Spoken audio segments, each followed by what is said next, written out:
মানুষকে সবসময় ভবিষ্যৎ ভাবতে হবে, কারণ স্বপ্ন দেখাটা ভালো, কিন্তু বেশি স্বপ্ন দেখাটা ভালো নয়। কারণ আমার জীবনে ভেবেছিলাম আমার মনের মানুষ আমারই হবে,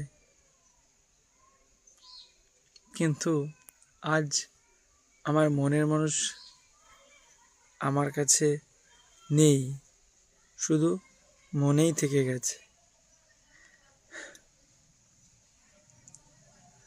মুখে যতই হাসে না কেন, বুকের ভিতরটা এখনও কাঁদে, আজও কাঁদে এবং ভবিষ্যতেও কাঁদবে।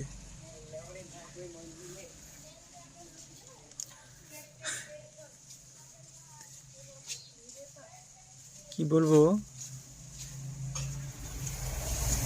মানে কাউকে বলতে পারছি না, কাউকেও জানাতে পারছি না,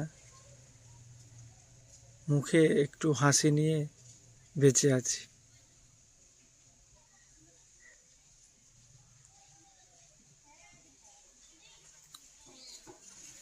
এখন সোশ্যাল মিডিয়া এমন একটা প্ল্যাটফর্ম হয়ে গেছে যেটা মানে কাউকে বলা যায় না, সেটা সোশ্যাল মিডিয়ায় শেয়ার করা যায়।